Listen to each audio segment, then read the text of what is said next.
네, 안녕하세요. 이번 시간에는 어떻게 보면 그냥 간단하게 15개의 장애 유형에 대해서 살펴보도록 하겠습니다. 장애 유형이 너무 많다 보니까 이 하나하나를 구체적으로 살펴볼 수가 없고, 더불어서 제가 그 구체적인 내용들에 대해서 일일이 다 설명할 그러한 능력도 솔직히 조금 부족한 것 같습니다. 그래서 우리가 더 필요한 지식들은요, 차후에 욕구가 있을 때 찾아보는 것으로 하고, 오늘 이 시간은 조금 간단하지만 15개의 유형에 대해서, 그리고 15개를 한 시간에 다 못하니까 가능한 범위 내까지만 이번 시간에 살펴보고, 나머지는 또 다음 시간에 살펴봐서 전체적으로 15개의 유형을 살펴보는 것으로 이렇게 하겠습니다. 아셨죠? 첫째, 우리가 장애 유형이 15가지가 있다라고 우리가 학습을 했습니다.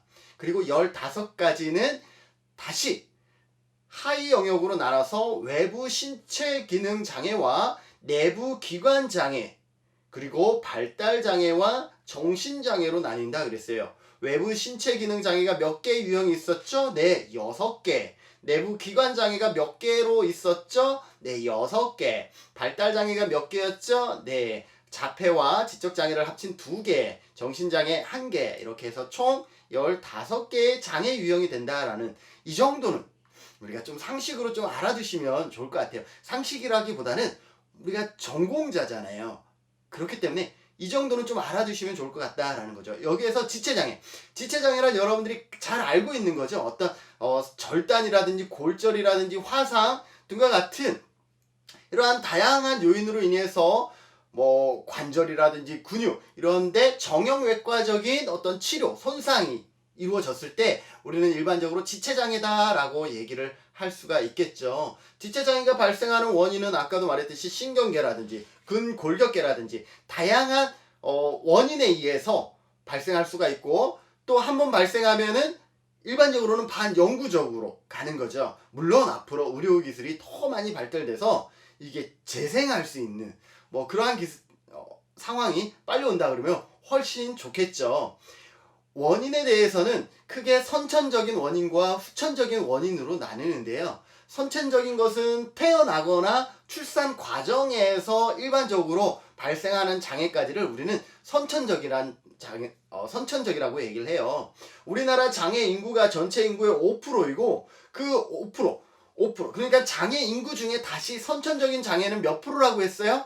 약 10% 정도 된다라고 보시면 될 것 같아요. 선천적인 장애가 약 10%인데 문제는 그 안에서 이미 뱃속에서 장애가 있었던 경우도 있고 출산하는 과정에서 또 장애가 발생하는 경우가 있는데 이 둘을 합쳐서 10% 정도라고 보시면 될 것 같습니다. 그리고 그럼 왜 장애가 생겨요? 뭐 바이러스라든지 뭐 부모와 자녀 사이에 뭐 다양한 요인으로 인해서 장애가 생길 수 있잖아요. 부모님이 충격을 받지 말았어야 될 상황에서 외부적인 충격이라든지 심리적인 충격을 받을 수도 있고요. 이러한 다양한 요인에 의해서 발생할 수 있는데, 일단 선천적인 원인은 그 원인이 정확히 무엇인지 찾아내기는 어려움이 있을 수 있죠. 자, 지체장애인의 원인에 보면요, 소아마비, 뇌병변, 척추 손상, 뭐 이러한 부분들이 있겠죠. 뭐 사지절단, 관절염 이러한 부분들이 있을 것이다 라는 거죠. 그런데 여기에서 질문하시는 분이 있어요. 교수님, 뇌성마비가 지체장애인가요? 라고 질문하는 분들이 있는데 저도 딱 뭐라고 얘기를 못 하겠어요. 왜 그러냐면 여러분들 이거 기억하세요. 우리나라 장애 유형이 5가지에서 10가지에서 15가지로 확대 적용하면서 과거에 없었던 장애가 생겼잖아요. 예를 들어서 뇌병변 장애는 원래 없었잖아요. 지체장애가 처음에 만들어져 5개 유형에서 지체장애가 있다가 그 다음에 2010년에 1999년에 2010년 아니에요. 1999년에 10개 유형으로 확대 적용되면서 뇌병변 장애가 생겼잖아요. 맞죠? 뇌병변 장애가 생겼잖아요. 그래서 뇌성마비는 현재로서 뇌성마비는 어디에 포함된다라고 얘기하면 좋냐면 뇌병변 장애에 포함된다라고 하면 좋아요. 그런데 그 이전에 장애 등급을 받으신 분들이 있죠. 1999년 이전에 장애 등급을 받으신 분들은 뇌성마비가 어디에 있을까요? 지체 장애에 포함되어 있겠죠. 그렇기 때문에 교수님 어떻게 내성마비가 지체 이렇게 있을 수도 있다라는 거예요. 아셨죠? 내성마비, 소아마비하고 내성마비가 좀 차이가 있죠. 소아마비 같은 경우는 예를 들어서 폴리오 바이러스 균에 의해서 일반적으로 발생하는데 우리나라는 백신이 워낙 잘 돼 있다 보니까 우리나라에는 소아마비가 이제 없다라고 보셔도 될 것 같아요. 그리고 이 소아마비의 차이점은 뭐냐면 이완성 마비를 일으키는 감염성 질환이다라고 보시면 될 것 같아요. 이완성. 그죠? 반면에 내성마비는 뭐냐면 강직, 굳어가는 거 있죠? 그래서 강직성 운동장애를 수반한다라고 보시면 될 것 같아요. 그래서 둘 차이를 좀 구분할 수 있으면 좋을 것 같고요. 척추 손상에 의해서도 많이 발생하잖아요. 자, 여기에서 척추 손상에 발생했는데 척추 어디에서 손상을 입었느냐에 따라서 지체장애가 오는 경우가 그 부위가 달라지겠죠. 예를 들어서 목 쪽에서 왔다 그러면 전신마비가 올 확률이 크잖아요. 그런데 이 밑에 쪽에서 척추 장애가 발생했다라고 외부 손상이 발생했다 그러면 어떻게 되죠? 하반신 마비가 온다든지 어떻게 돼요? 손상 척추의 척수라고 할까요? 그러면 척추 안에 척수가 있으니까 척수의 윗부분 위로 올라갈수록 위로 올라간 지점에서 뭐예요? 손상될수록 어떻게 돼요? 마비와 감각 손상은 더 심해지겠죠. 목에서 발생했으면 전신 마비가 될 것이고요. 밑에서 발생했으면 어때요? 하반신이 될 수 있으니까 이것을 말로 풀면 어때요? 위에서 발생할수록 척수의 위쪽에서 발생할수록 마비나 그 감각 상실이 더 심해질 수 있다라고 우리가 얘기할 수가 있겠죠. 사지절단은 우리가 뭐 여러 산업 현장에서 많이 일어날 수가 있잖아요. 그죠?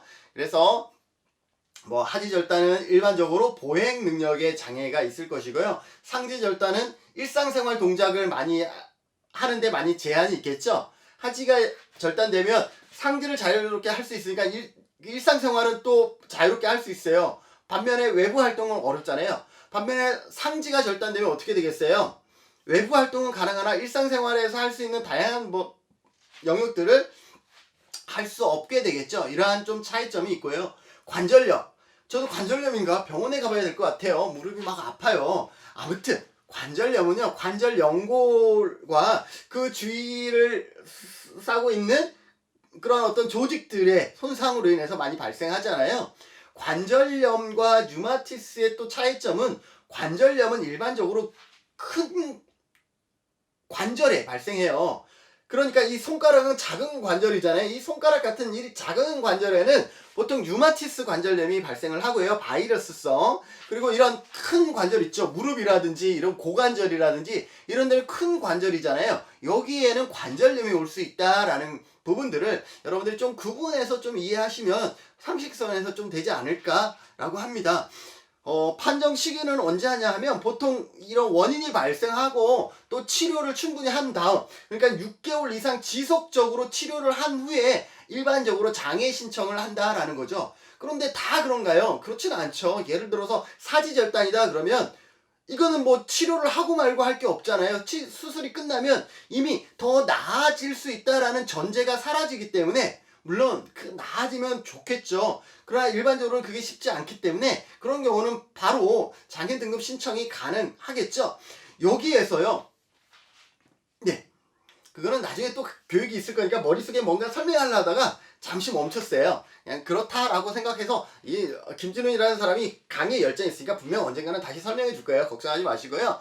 네, 어쨌든 지체장애는 운동 기능에 문제가 있기 때문에 일상생활에 많은 지장을 주고요. 뭐 사춘기라든지 그 다음에 성장에서도 사회생활, 그 자존감에 상당히 많은 영향력을 미칠 수 있다라는 부분들, 이거는 굳이 지체장애만이 아니라도 다른 장애 유형까지 다 포함해서 같이 발생할 수 있는 문제들이죠. 그래서 신체나 운동 기능의 열등감이라든지 장애로 인한 낮은 자존감들을 형성할 수가 있고요. 더불어서 이러한 장애로 인해서 성장하면서 근로활동이라든지 이러한 활동을 통해서 소득을 만들어서 스스로 자립할 수 있어야 되는데 그러한 부분도 많이 제한된다라는 것 부분들이 일상생활에 상당히 큰 문제로 작용할 수가 있겠죠. 반면에 내병변 장애를 얘기를 할게요. 내병변 장애, 아까 뭐예요? 내성마비가 내병변이에요? 지체예요? 네, 지체에도 있고 내병변도 있다 그랬죠. 그 이유는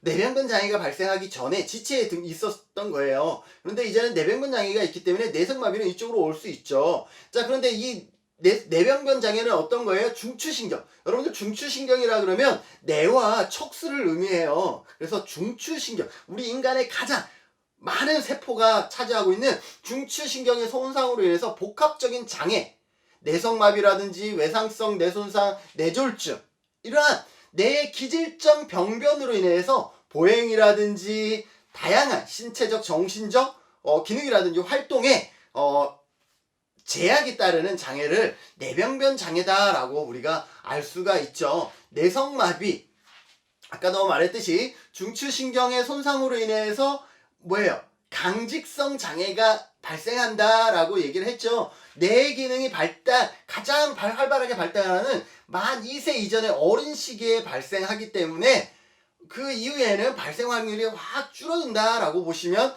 될 것 같습니다. 그래서 조기 치료가 상당히 중요하겠죠. 모든 장애든지 사고가 발생하거나 원인이 발생해서 조기 치료만 된다 그러면 그거 가장 좋은 거겠죠. 그 다음에 뇌졸중이 있겠죠. 내병변 장애에서 가장 또 많은 영역을 차지하는 것이 뇌졸중이에요. 뇌졸중으로 인해서, 그러니까 뇌혈관 장애로 인해서 몸에 뇌혈관의 자반부에 뇌졸중이 발생했다 그러면 우측에 마비가 오는 거죠. 자, 여기서 뇌졸중이 뭐예요? 뇌졸중. 뇌졸중은 뭐고, 뇌출혈은 뭐고, 뇌경색은 뭐예요? 네, 헷갈려 하지 마세요. 뇌졸중은요, 뇌출혈과 뇌경색을 합쳐서 뇌졸중이라고 얘기를 해요. 뇌출혈은 말 그대로 터진 거고요. 뇌경색은 막힌 거예요. 그래서 뇌혈관이 터지거나 막혀서, 터지면 어떻게 돼요? 그 뒷부분에 혈액 공급이 안 되죠. 그리고 터진 피가 새면서 그 주위를 압박하기 시작을 해요. 그래서 그 주변에 또는 그 이후에 뭐예요? 장애를 영향을 미치는 거죠. 뇌경색도 마찬가지, 막힘으로 인해서 압박은 주지 않지만 그 이후에 가야 될 혈액 공급이 안 됨으로 인해서 혈액 공급을 못 받기 때문에 그 이후에 그 해야 될 역할을 제대로 하지 못함으로 인해서 발생하는 그런 어떤 마비라든지 이러한 장애를 내병변 장애다라고 얘기할 수가 있겠죠. 그래서 그러한 부분들을 여러분들 좀 기억을 해 두시면 좋을 것 같고요. 내병변 장애는 여러분들 스트레스 많이 받으면 안 돼요. 그죠? 뭐 외부의 물리적 충격에 의한 후천적으로 뭐 두뇌 손상이 발생하는 경우도 있겠지만요. 뭐 교통사고라든지 스트레스라든지 이러한 부분도 있어요. 그래서 그런 부분들도 여러분들 조심해 주셔야 될 것 같아요.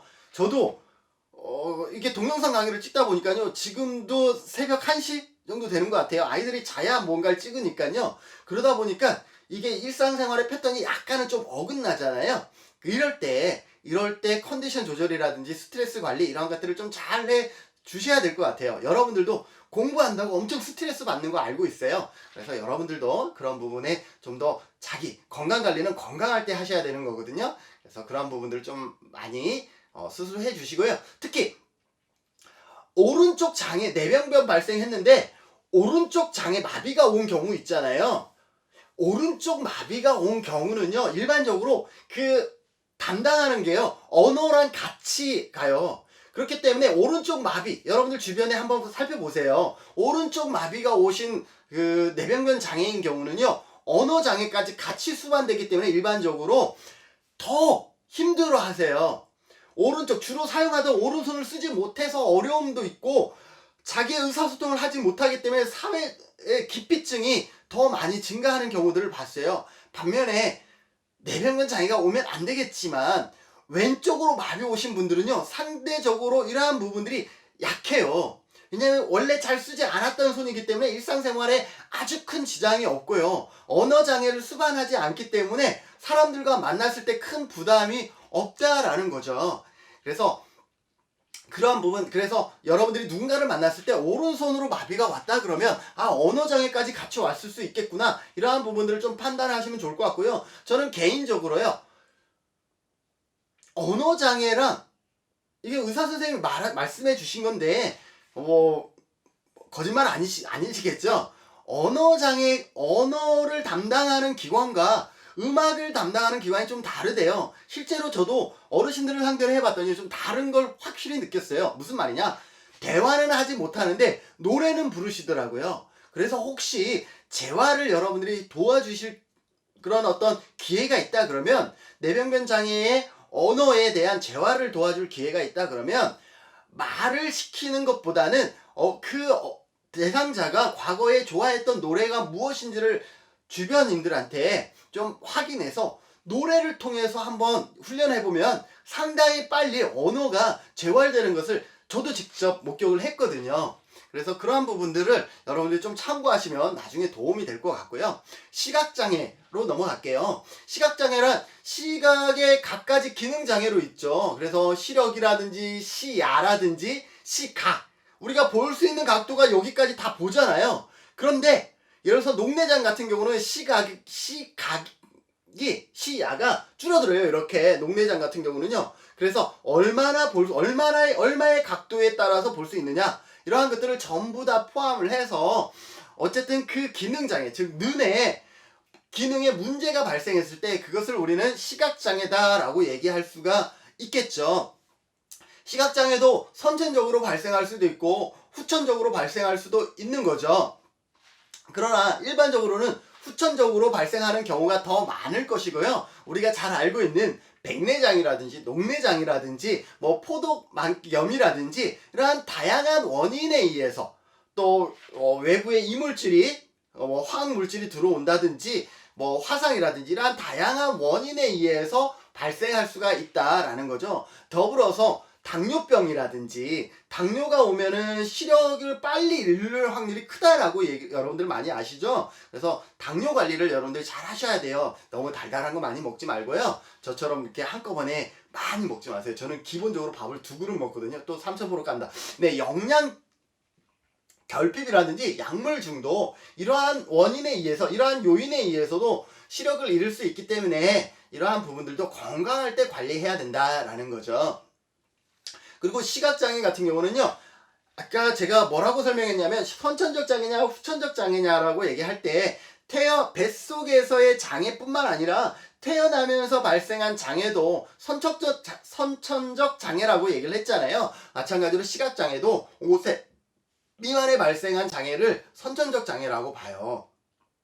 무슨 말인지 아시겠어요? 그래서 선천적 장애의 기준이 이런 식으로 조금은 다르다라는 것을 여러분들이 기억해 두셔야 될 것 같아요. 선천적은 뱃속에서 장애가 있어서 태어난 장애만을 의미하는 것은 아니다라고 우리가 이해할 수가 있겠죠. 네, 여기에서 맹이라는 단어를 쓰잖아요. 맹이라는 것은 우리가 가장 좁은 의미로 설명하면요, 시력이 제로인 상태를 얘기를 하는 거예요. 그래서 좀 확대적으로 설명하면 맹은 한계가 일정하지 못해 각 국가마다 분명히 다른 거예요. 정의가 국가마다 참 다르기는 하지만 어쨌든 일반적으로 볼 수 없는 그런 상태를 얘기하고요. 우리나라의 경우는 교정해서 렌즈라든지 안경이라든지 이러한 교정을 해서 교정 시력이 0.04 이하로 밝고 어두움 정도를 구별할 수 있는 정도를 얘기를 한다라고 보시면 될 것 같아요. 시야는 1m 앞에서 우리가 손가락으로 하나를 가리켰을 때 이것을 구별할 수 없는, 하나인지 2개인지를 구별할 수 1m 앞에서 구별할 수 없는 정도의 시력을 갖고 있다라고 보시면 될 것 같아요. 반면에 약시인 경우는 우리가 시력이 있지만 약하다라는 의미가 포함되어 있잖아요. 그래서 일상생활을 하는데 물론 시력이 좋은 사람에 비해서는 불편하겠죠. 불편하지만 일상생활을 할 수 있는 그러한 시력을 갖고 있다라고 보시면 될 것 같습니다. 우리 교정 시력으로 아까 0.04 이하인 경우는, 미만인 경우는 맹이라고 했지만 0.04 이상 0.3 미만으로 책에 있는 보통 글씨의 글자를 읽을 수 없는 상태, 그죠? 그러나 이분들은 아까도 그랬듯이 시력이 없는 게 아니라 약한 거기 때문에 굳이 점자책이라든지 점자 교육까지는 필요 없는 그러한 분들을 약시라고 얘기를 합니다. 일반적으로 시력장애와 시야결손장애로 구분하여서 판정을 하고요. 시력은 우리가 그 만국식 시력표 있잖아요. 그것을 통해서 일반적으로 측정을 한다라고 보시면 될 것 같습니다. 이러한 시력장애가 있으면 2차, 3차로 영향을 미치는 경우가 상당히 많죠. 일반적으로 그 발달상의 장애라고 하면 발달장애는 지적장애와 자폐성 장애를 발달장애라고 하는데 원래는 제가 봤을 때는 발달장애라는 것은 발달 과정에서 발생하는 장애가 발달장애예요. 그래서 어렸을 때 시력장애가 발생하면요. 이것도 발달장애예요. 원래는요. 무슨 말인지 아시겠어요? 그런데 우리나라에서는 발달장애와 자폐성 장애를 발달장애라고 하는 거죠. 예를 들어서 아까 뇌성마비 같은 경우는 2세 미만에 보통 발생을 한다고 그랬잖아요. 미국 같은 나라는 뇌성마비를 발달장애로 포함을 시켜요. 무슨 말인지 아시겠어요? 우리나라에서 이렇게 발달장애를 두 가지 범주로 정의하고 있지만 모든 나라에서 그렇게 하지 않아요. 발달장애라는 것은 말 그대로 발달상의 장애가 발생했으면, 즉 성장기에 청소년기까지 우리가 성장기에 장애가 발생했으면 발달장애라고 얘기할 수가 있는 거죠. 아무튼 그러한 발달 과정에서 장애가 발생하면요, 뭐예요? 대인관계라든지 이러한 부분들도 어려울 것이고 학력을 쫓아가는데도 다소 어려움들이 있겠죠. 다 어렵나요? 그렇진 않아요. 여러분들 중에도 시력이 좀 남들보다 안 좋으신 분들 있잖아요. 그런데 그 친구들이 얼마나 열심히 하는지 몰라요. 그리고 제가 여러 대학에 가서 강의를 하는데요. 얘기해도 되나요? 대구대에서도 강의를 해요. 대구대학에서는 그래도 제가 직업재활학과에서 강의를 하다 보니까, 사회복지가 아니라 직업재활학과에서 강의를 하다 보니까요, 장애가 있는 친구들이 많이 와서 수업을 듣는데요, 더 열심히 하는 걸 제가 확인을 합니다. 그래서 시각장애가 있는 장애인은 어떻게 수업을 받을까요? 시각장애 볼 수가 없잖아요. 어떻게 수업을 받을까요? 네, 걱정하지 마세요. 아무런 문제가 없어요. 제가 말하는 걸 다 들을 수가 있잖아요. 일반적으로 들을 수가 있어서 학교까지 오고 집에까지 가는 이 동선이 조금 누군가의 도움이 필요할 뿐이지 강의받는 것은 아무 문제가 없어요. 그래서 그분들이 얼마나 의지만 갖고 있느냐, 그죠? 그리고 그 낮은 자존감을 얼마나 빨리 극복해서 자기는 그 귀중하고 소중한 사람이다라는 그러한 인식의 변화를 통해서 정말로 당당하게 사회에 나올 수 있느냐, 이러한 부분들이 더 큰 과제인 것 같고, 거기에 우리가 또 많은 지지를 해줘야 될 것이다 라는 거죠. 반면에 청각장애 있죠. 자, 그러면 청각장애도 그럼 교수님 수업을 받은 경우가 있나요? 당연히 있죠. 청각장애는 제가 말을 하면 듣지를 못해요. 그죠? 제가 이거 한 가지만 더 할게요. 아까 시각장애가 있을 때 제가 그 친구한테 정말 큰 실수를 한 게 있어요. 그게 뭐냐면 제 말을 다 들을 수가 있잖아요. 그런데 제가 한 가지 잘못한 부분이 있는데 무엇이냐면, 저는 강의할 때 여기를 보면 얘와 얘를 합쳐서 뇌졸중이다 라고 얘기를 합니다. 이렇게 설명해 버린 거예요. 돼요 안 돼요? 네, 시각장애인이 있을 때는요, 지시대명사를 쓰면 안 되는 거예요. 이것저것 이러한 단어를 쓰면 안 되는 거예요. 왜? 그들은 볼 수가 없기 때문에, 이것이라고 나는 뭔가를 가리키면서 이것이라고 얘기를 했지만 그들은 볼 수가 없기 때문에 이것이 무엇인지를 구체적으로 설명해 주는 거죠. 뇌출혈과 뇌경색을 합쳐서 뇌졸중이라고 얘기를 하는 이러한 것만 잘 유념하면 충분히 학습에 전혀 지장 없이 따라올 수 있다라고 보시면 될 것 같고요. 청각장애인 같은 경우는 여러분들 어떻게 수업을 받을까요? 네, 맞아요. 청각장애인은 앞에서 누군가가 수화를 해주면 되겠죠? 여러분들 다 그 대답하신 거잖아요. 맞죠? 아주 훌륭하시나? 문제는요, 제가 이렇게 말을 빨리, 동영상을 하면 좀 늦게 하는 것처럼 보이지만 실제로 육성으로 들으면 제 말은 지금 엄청 빠른 거거든요. 한 1.5배속 정도로 얘기를 하고 있어요. 근데 그것을 수화통역사가 그것을 다 할 수 있느냐? 수어통역사죠. 수어통역사가 그걸 다 할 수 있느냐? 못해요. 그리고 전공 용어들을요, 바로바로 그렇게 통역하기가 쉽지 않아요. 그럼 어떻게 수업 못 받겠네요? 아니죠.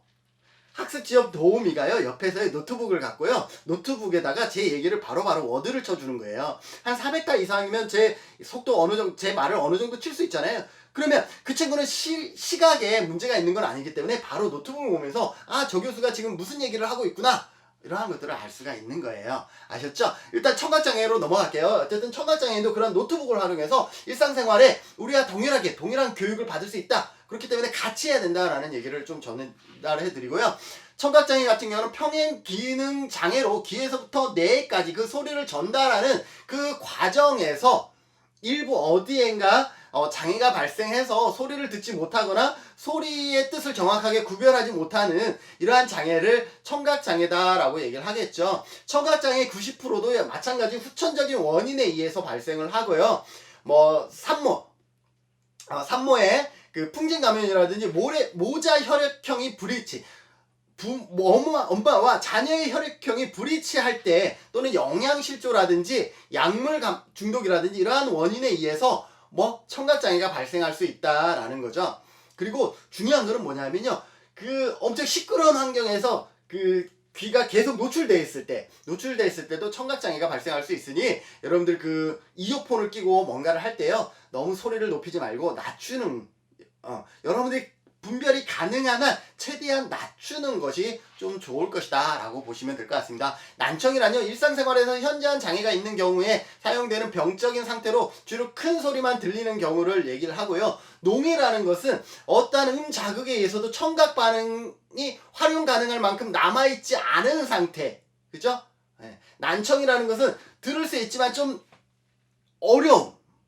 들음의 어려움이고, 농은 그것이 전혀 안 된다라고 보시면 되겠죠. 아주 커야 된다라는 것을 우리가 얘기를 하겠죠. 마찬가지 청각장애인도요, 이 장애로 인해서 행동적인 문제는 많이 없죠. 외형적으로 뭐 남다르진 않으니까요. 그러나 타인과의 의사소통에서 자신의 이야기를 타인이 정확히 이해했는지, 이러한 부분들을 확인할 수 없기 때문에 심리적인 불안이라든지 이러한 부분들이 있습니다. 이러한 부분들이 있기 때문에 우리가 행정의 서류라든지 이러한 민원 처리를 하러 갈 때 시각장애나 청각장애인들에게는 그러한 적절한 도움을 또 우리가 드려야 제공될 수 있도록 그런 환경들이 구비되어 있어야 되겠죠.